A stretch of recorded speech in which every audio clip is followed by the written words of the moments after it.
नमस्कार दोस्तों, मैं सागर मौर्य ऋषि पीएसएस क्लासेस में आपका हार्दिक स्वागत करता हूं। कैसे हो आप सब? आशा है सकुशल होंगे और अपनी हाईकोर्ट की तैयारी में पूरे जोश के साथ और सही डायरेक्शन में तैयारी में जुट गए होंगे, क्योंकि हाईकोर्ट का आज तक का इतिहास रहा कि जैसे वैकेंसी आई है 60 से 70 दिनों में एग्ज़ाम कंडक्ट करवा लिया। तो अगर आपको इलाहाबाद हाईकोर्ट की किसी भी वैकेंसी में फाइनल सिलेक्शन की फाइनल लिस्ट में आपका अपना नाम चाहिए, तो आपको अपनी तैयारी में अभी से ही पूरी जोश और पूरी मेहनत और लगन के साथ लगना पड़ेगा। ये क्लास हमारी प्रैक्टिस सेट पे है, क्योंकि इतने कम टाइम में आपको अपनी तैयारी को 50% रीडिंग हैबिट और 50% प्रैक्टिस से को देना ही पड़ेगा, क्योंकि आज का कंपटीशन किसी युद्ध स्तर से कम नहीं है। वैसे ही जैसे युद्ध में जाने से पहले प्रत्येक सैनिक को हर एक हथियार चलाने की शिक्षा दी जाती है और चलाने की प्रैक्टिस करवाई जाती है, पढ़ाया भी जाता है और प्रैक्टिस भी कराया जाता है। वैसे ही आज का कंपटीशन का दौर है। तो हम अपनी क्लास में बढ़ते हैं। हमारी क्लास का आज का पहला क्वेश्चन है, निम्न में से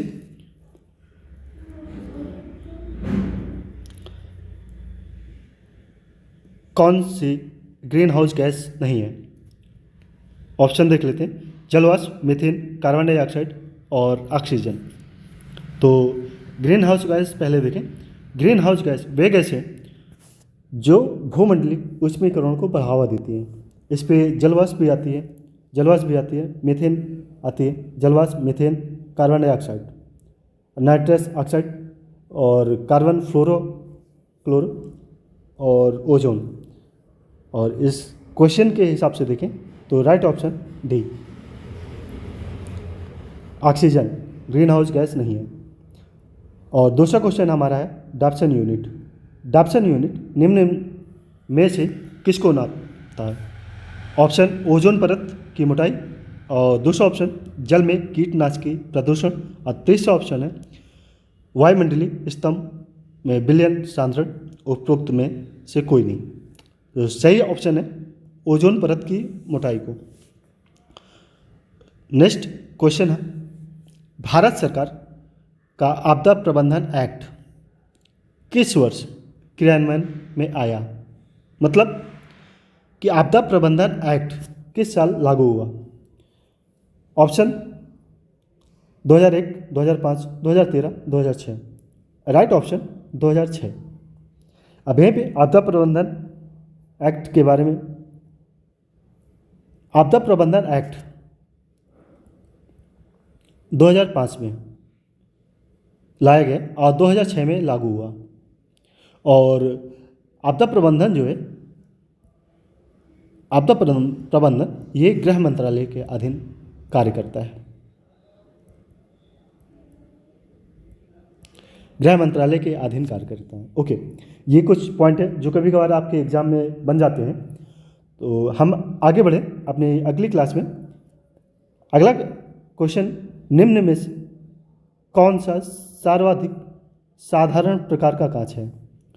ऑप्शन पायरेक्स कांच, और दूसरा ऑप्शन ऑप्टिकल कांच, कठोर कांच और सोडा कांच।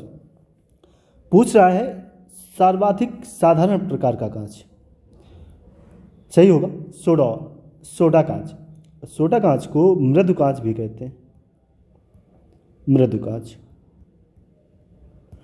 कांच भी कहते हैं। और यहीं पे पायरेक्स कांच के बारे में देखें।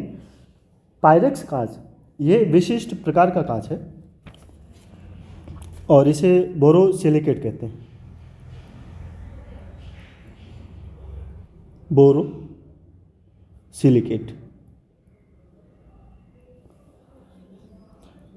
और पायरेक्स कांच का उपयोग जो है टेलीस्कोप में किया जाता है।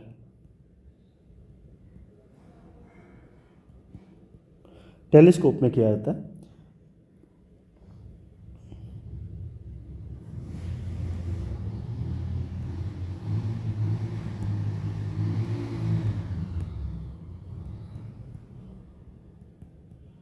टेलीस्कोप में। ऑप्टिकल कांच, ये सेकंड श्रेणी का कांच है। इसका उपयोग चश्मे में किया जाता है, और कठोर कांच थर्ड श्रेणी। अगला क्वेश्चन है हमारा, निकट दृष्टि का यहाँ पे की होना चाहिए। निकट दृष्टि की तकनीकी का नाम, ऑप्शन हाइपरमेट्रोपिया, प्रेस बायोपिया, मायोपिया और एस्टिग्मेटिज्म। सही ऑप्शन देखें मायोपिया। मायोपिया का हिंदी नाम है निकट दृष्टि, और हाइपर मायोपिया देखें, हाइपर मेट्रोपिया देख लेते हैं यहीं पे, ये दीर्घ दृष्टि। इसे दूसरे नाम से जानते हैं दूरदर्शिता, दर्शिता। और प्रेस बायोपिया ये जरा दृष्टि कहते हैं।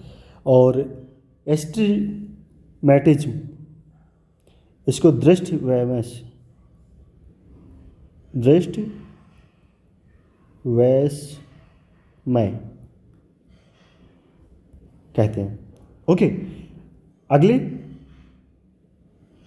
स्लाइड में बढ़ते हैं। हमारा अगला क्वेश्चन है, कंप्यूटर प्रोग्राम में त्रुटि को दर्शाता है। ऑप्शन बस, बग, हाइबरनेट, इनमें से कोई नहीं। सही ऑप्शन है बग। और अगला क्वेश्चन हमारा, निम्न में से कौन सा विटामिन जल में घुलनशील है? Vitamin A, vitamin B, vitamin D, vitamin E. जल में घुलनशील पूछ रहा है, जल में घुलनशील विटामिन, विटामिन डी। और विटामिन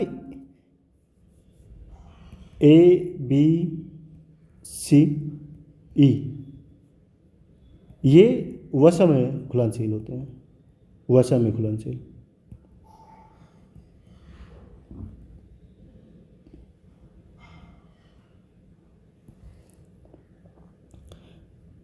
अगला क्वेश्चन हमारा है, निम्न में से कौन एक वेब ब्राउज़र है? लाइनेक्स, फेसबुक, मोजिला फायरफॉक्स, इनमें से कोई नहीं। सही ऑप्शन देखिए मोजिला फायरफॉक्स, ये वेब ब्राउज़र है। लाइनेक्स एक सॉफ्टवेयर है, फेसबुक सोशल साइट है। और 9th क्वेश्चन, निम्न में से एक ट्रांसमिशन माध्यम नहीं है? Telephone line, modem, coaxial cable, microwave system.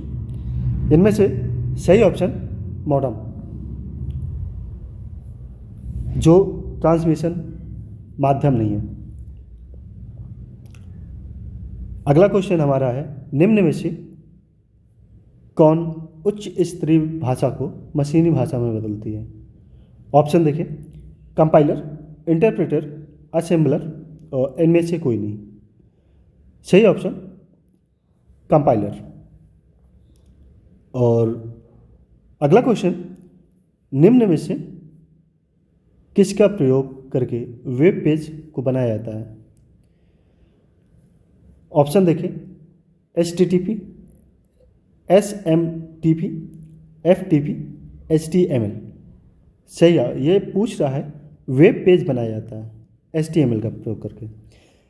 कभी कभार क्वेश्चन में पूछ लेता है इनके फुल फॉर्म, तो यहीं पे फुल फॉर्म देख लेते हैं। HTTP का हाइपर टेक्स्ट ट्रांसफर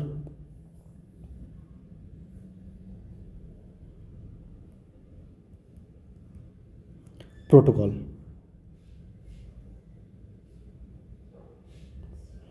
और SMT का simple mail transfer protocol, simple mail transfer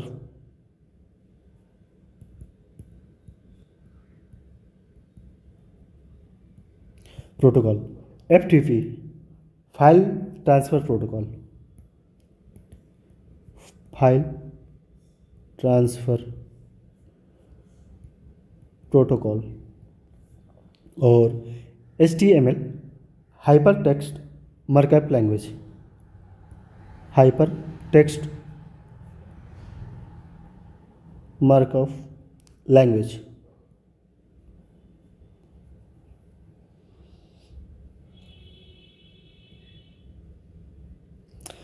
ये फुल फॉर्म कभी कभार एग्जाम में डायरेक्ट पूछ लिए जाते हैं। और अगला क्वेश्चन हमारा, एक बाइट निम्न में से किसके समतुल्य होता है? ऑप्शन 32 बिट्स, 16 बिट्स, 8 बिट्स और 4 बिट्स। सही ऑप्शन है 8 बिट्स। एक बाइट में 8 बिट्स होते हैं। और आगे बढ़ते हैं, अगला हमारा क्वेश्चन है 13वां क्वेश्चन, ग्रहों की गति के नियम की खोज की थी। ऑप्शन देखिए, केपलर ने, न्यूटन ने, कापरनिकस ने या गैलीलियो। ग्रहों की गति के नियम की खोज, सही ऑप्शन केपलर। और हम अपनी अगले क्वेश्चन पे बढ़ते हैं। अगला क्वेश्चन है, एक समान गति से पृथ्वी के चारों ओर घूम रहे उपग्रह के लिए निम्न में से कौन सा कथन सही होगा? ऑप्शन देख लेते हैं। पहला ऑप्शन, इसका आवर्तकाल इसके द्रव्यमान पर निर्भर करता है। दूसरा ऑप्शन, इसकी गति में त्वरण नहीं होता। तीसरा ऑप्शन है, इसकी गति में त्वरण है। और चौथा ऑप्शन है, इसका आवर्तकाल 24 घंटे का होता है। तो सही ऑप्शन सी, एक समान गति से पृथ्वी के चारों ओर घूम रहे उपग्रह के लिए कौन सा कथन सही है? इसकी गति में त्वरण। अगले क्वेश्चन पे बढ़ते हैं। अगला हमारा क्वेश्चन है 15वां क्वेश्चन, निम्न में से कौन सी संचार व्यवस्था डाटा प्रेषित करने के लिए रेडियो सिग्नल या इंफ्रारेड सिग्नल पर निर्भर रहती है? ऑप्शन देख लेते हैं, वायर्ड, वायरलेस, फाइबर ऑप्टिक्स और इनमें से कोई नहीं। क्वेश्चन देखिए क्या पूछ रहा है, रेडियो सिग्नल या इंफ्रारेड सिग्नल पर निर्भर रहती है। वायर्ड, इसमें वायर का इस्तेमाल, वायरलेस कनेक्टिव, फाइबर ऑप्टिक्स, इस पर भी वायर बिछाई जाती है और सिग्नल भेजे जाते हैं। वायरलेस, सही ऑप्शन वायरलेस। अगला क्वेश्चन 16 क्वेश्चन, भीमबेटका से प्राप्त चित्रकारी के प्राचीनतम साक्ष्य किस काल से संबंधित है?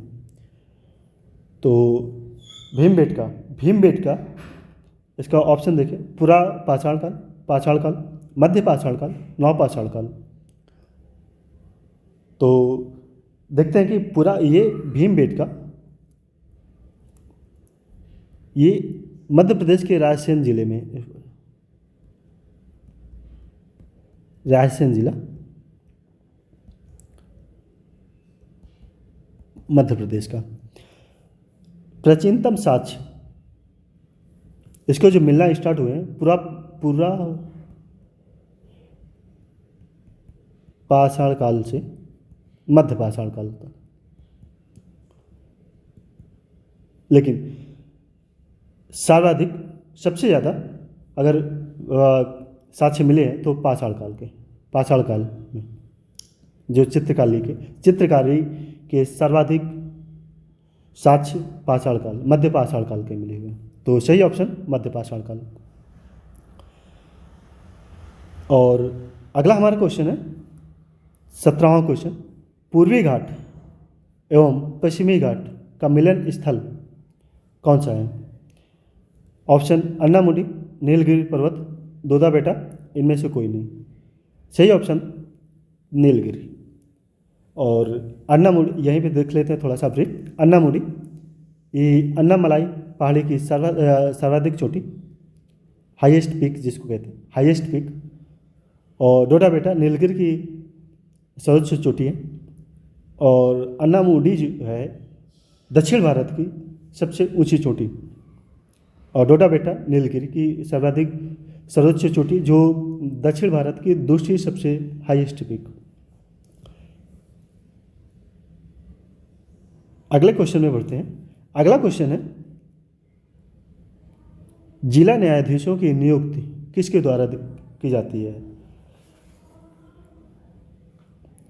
राज्यपाल द्वारा, उच्च न्यायालय के मुख्य न्यायाधीशों के द्वारा, उच्च न्यायालय के किसी न्यायाधीश के द्वारा और राष्ट्रपति के द्वारा।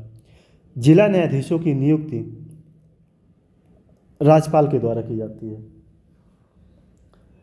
अब यहीं पे एक छोटा सा कभी कभार अनुच्छेद पूछ लेते हैं कि राज्यपाल को संविधान में किस भाग में या संविधान के किस अनुच्छेद से में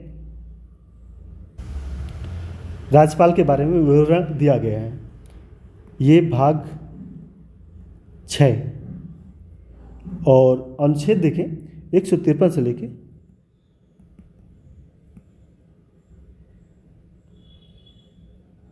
167 तक। उच्च न्यायालय के जो मुख्य न्यायाधीश हो गए या अदर न्यायाधीश हो गए, इनको शपथ ग्रहण, इनकी शपथ हो गई या नियुक्ति या बोलते हैं नियुक्ति राष्ट्रपति द्वारा की जाती है। ओके, और राष्ट्रपति को शपथ दिलाता है उच्चतम न्यायालय का मुख्य न्यायाधीश। ये छोटा सा ब्रीफ अक्सर एग्जाम में पूछ लिए जाते हैं। हम बढ़ते हैं अपनी अगली क्लास पे।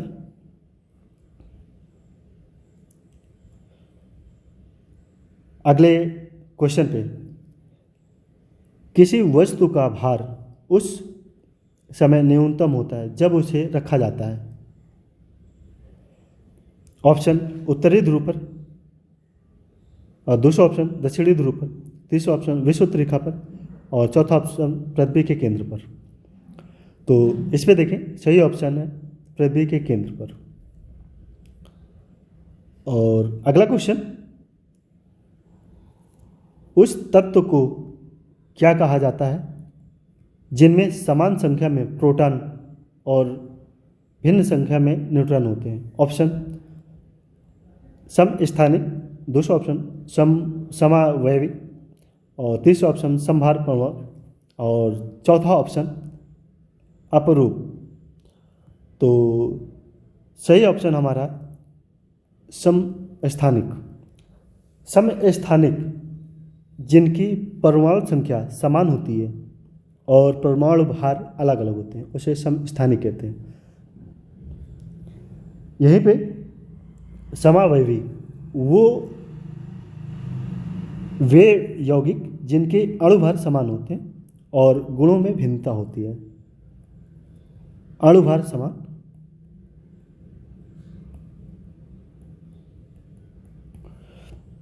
और गुणों में भिन्नता समावयवी कहलाते हैं। और समभार परमाणु क्रमांक भी भिन्न होते हैं। परमाणु क्रमांक भिन्न, और द्रव्यमान जो होता है इनका समान होता है, समान होता है। और अपरूप के बारे में देखें, जहाँ एक तत्व के कई रूप मिलते हैं, एक ही तत्व के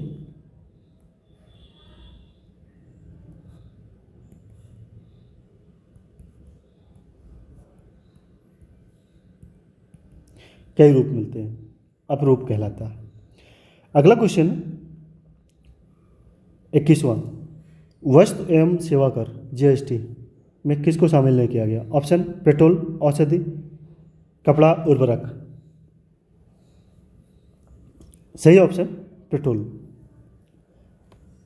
अब यहाँ पे देखें कि जीएसटी 1 जुलाई 2017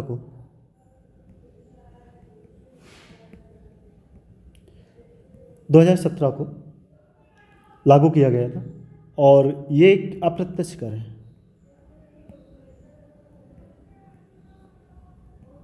अप्रत्यक्ष कर है। और इसकी जो दरें कभी कभार पूछ ली जाती हैं, 5 प्रकार की दरें: 0%, 5%, 12%, 18% और 28%।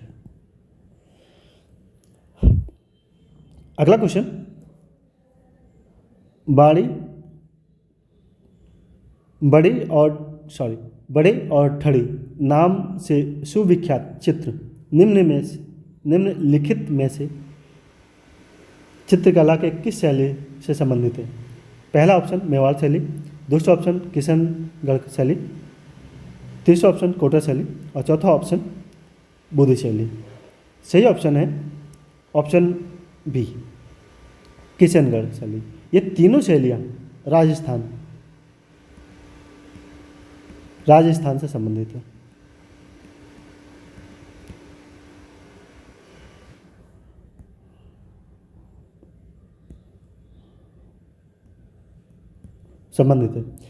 और अगले हम बढ़ते हैं। अगला क्वेश्चन हमारा है, सर्वाधिक वाष्पोत्सर्जन होता है। ऑप्शन समूहविद पौधों में, जलोविद में और मरुदभिदों में और चौथा ऑप्शन शैवाल कोशिका में।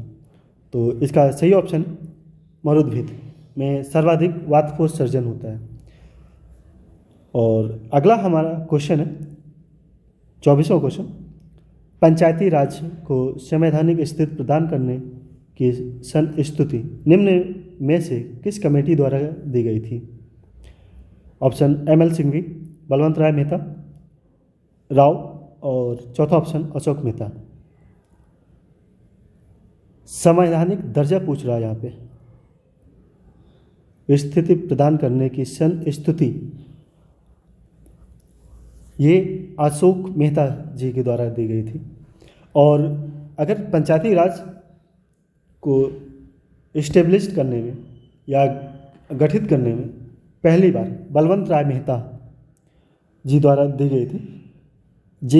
बलवंत राय मेहता जी के द्वारा एक कमेटी, इनकी अध्यक्षता में एक कमेटी का गठन किया गया था। ये जनवरी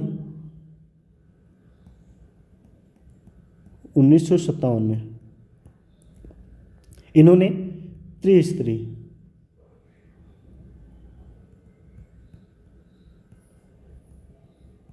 पंचायती राज के गठन की सिफारिश की थी। इसके बाद अशोक मेहता समिति दिसंबर 1977 में ये गठित की गई थी, दिसंबर 1977 में।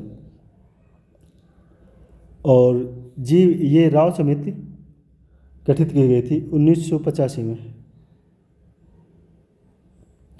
और ML सिंघवी 1986 में गठित की गई थी, 1986 में गठित की गई थी। और आज की क्लास का आखिरी क्वेश्चन, भारत में सर्वाधिक क्षेत्र में पर किस मिट्टी का विस्तार पाया जाता है? जलोढ़, पर्वतीय, लाल और काली मिट्टी। सही ऑप्शन है जलोढ़ मिट्टी। तो ये रही एक छोटी सी क्लास, 25 क्वेश्चन की एक पहली सीरीज। मैं उम्मीद करता हूँ ये आपके एग्ज़ाम में काफ़ी मदद, और मैं आशा करता हूँ ये आपको पसंद आएगी। तो इसी के साथ मैं ये क्लास ख़त्म करने की इजाज़त चाहूँगा। नमस्कार।